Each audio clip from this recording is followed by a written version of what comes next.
There's also some good news coming out of Louisiana, of all places. But the Department of Homeland Security that thought that the Louisiana judge that would rubber stamp the deportation of Mahmoud Khalil and anyone really, for that matter, has stated today, and this is from Delaney Nolan at The Guardian.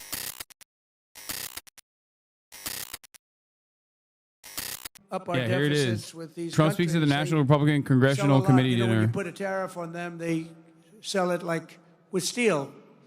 They were dumping tremendous amounts of steel into our country during my term. I saved every steel mill. We only have steel mills because of what I did. I put a high tariff on them, and it stopped. It stopped. They were dumping so much steel, we would have lost every single steel mill. The people that like me best are the people in the steel business, but I think the auto business is going to be right there. I think chips are going to be there. I think pharmaceuticals are going to be there because, you know, we don't make our own pharmaceuticals, drugs, and other things to get better. They're made in other countries, and you pay a number. I mean, the same package in our country compared to like London and other places is sometimes 10 times more. 10 times more. Something that sells for $88 in London sells for $1,300 here, made in the same factory by the same company. And that's over. I told them all that's over. It's over. They put all of their research and development money, they put everything. But what they don't tell you is that these other countries are smart. They say you can't charge more than $88, otherwise you can't sell your product. And the drug companies listen to them. But we're going to do something that we have to do. We're going to tariff our pharmaceuticals, and once we do that, they're going to come rushing back into our country because we're the big market. The advantage we have over everybody is that we're the big market. So we're going to be announcing very Daddy shortly got that shit on. He does. a major tariff on pharmaceuticals. He's looking good. And when you and I'm not afraid to admit that. Hear He's that, looking hot. They will leave China. They will leave other places because they have to sell. Most of their product is sold here. And they're going to be opening up their plants all over the place in our country. We're going to be announcing that. So that's breaking news. Ladies and gentlemen, we have breaking news. That's what's going to happen. What other presidents allow China to get away with is absolutely criminal, but I'm not like the other presidents, and it's not going to happen under President Trump. It's just not going to happen. After all of the abuses they've perpetrated, China is attempting to impose additional unjustified tariffs. Just so you understand, they all got rich because of tariffs. You know, now when we do it, oh, it's so terrible what Trump is doing. It's so terrible. They got rich, and not only China, many countries. I mean, you look at Vietnam, you look at so many, I could name 50 right now. Biden couldn't do that. He couldn't name any. Name one country. Name any country. What's the name of our country? He doesn't know. That's why additional tariffs on Chinese goods are in place effective midnight tonight at 104%. I don't think I still Until don't, they make a deal I with still us. can't believe he's doing this. I don't know if he's going to do this. Maybe they'll lie and act like China called or something, because this right here, this is a death sentence for like so many companies, dude. Big number is insane. to our treasury. This is all taxes, and I mean, don't look, let them keep telling you that we'll this is see. a tax on our people. I hate that. You know, they say it's a tax. No, often much of it is paid. And hey, look what happened during my first term. We had no inflation, and yet I took in hundreds of billions of dollars in tariffs and taxes from China. No other president got 10 cents in tariffs or taxes from China. I got hundreds of billions of dollars. Hundreds of billions of dollars. And I still got along with them because they understood what they were doing was wrong. They understood it. It's when you explain it, they sit up, they say, I've had numerous leaders tell me, you're right, sir. I was waiting for you to bring this up.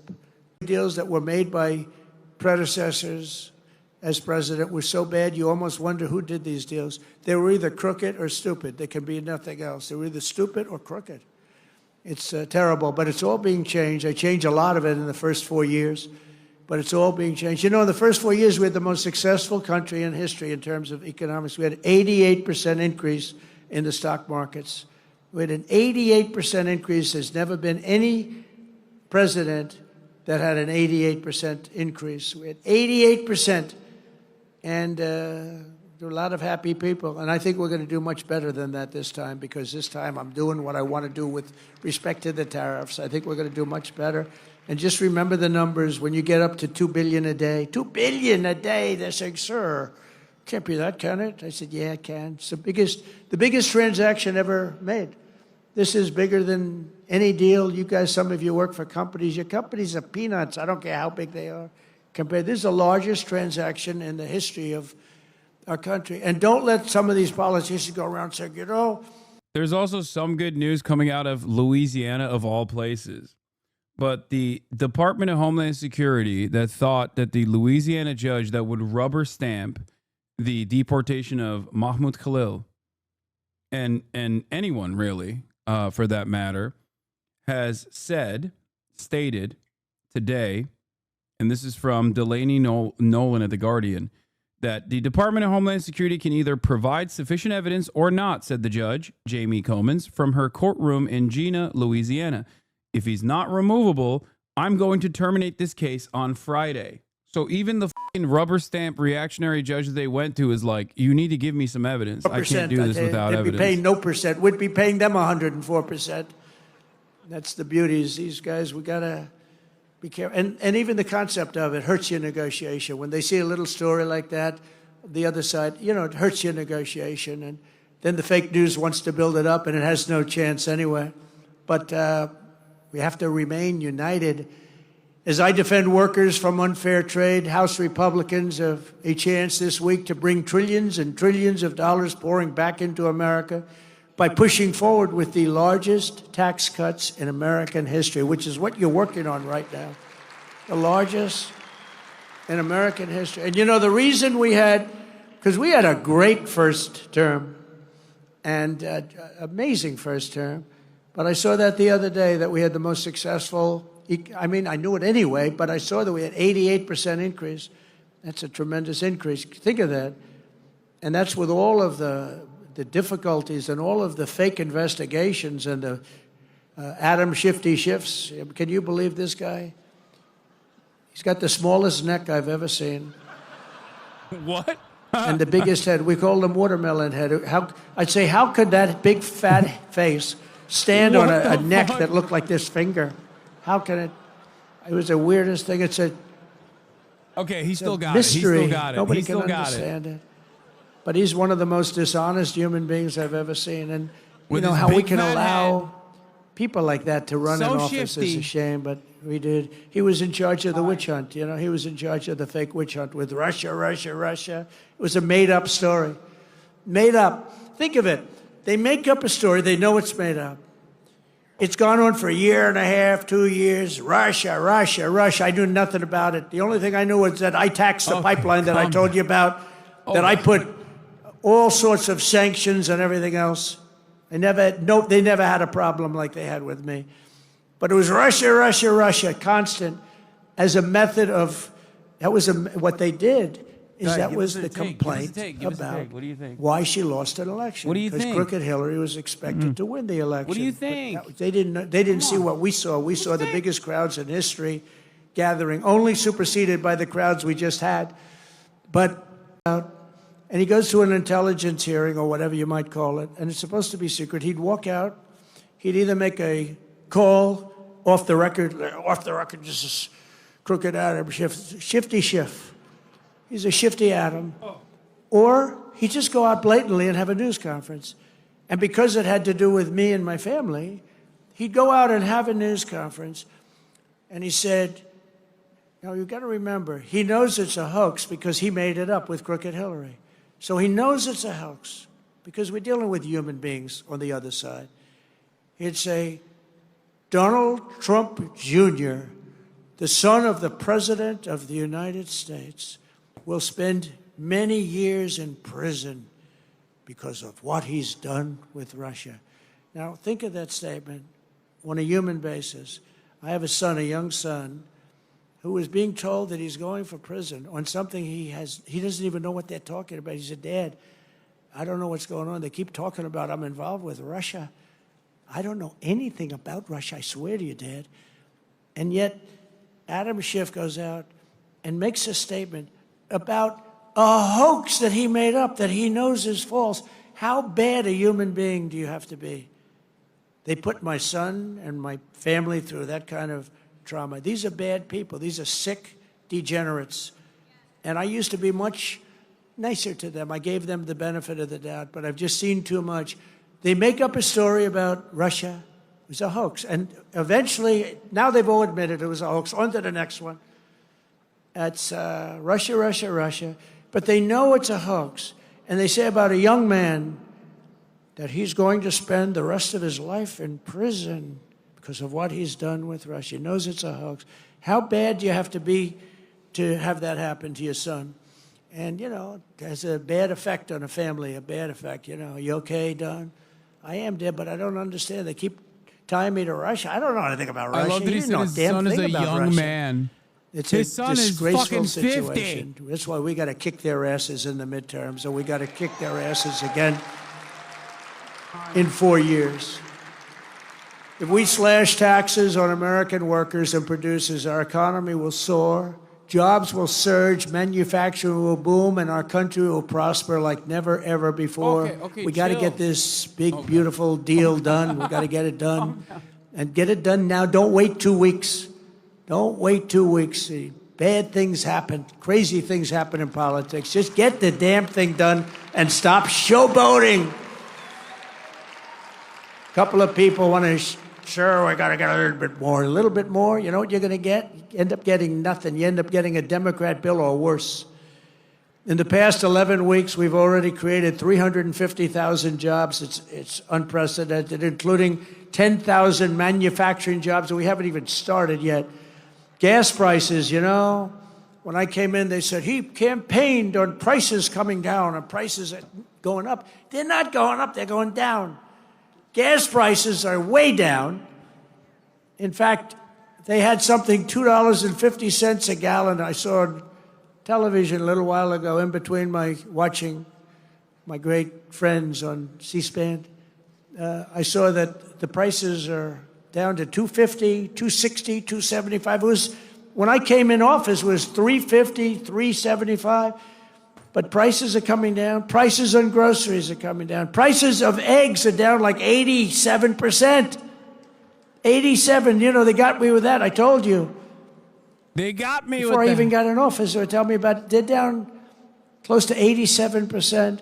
And core inflation has dropped to the lowest levels in 4 years. And as I said, we had no inflation in 4 years, despite the fact that I took in hundreds of billions of dollars in tariffs, so we hadn't even started yet.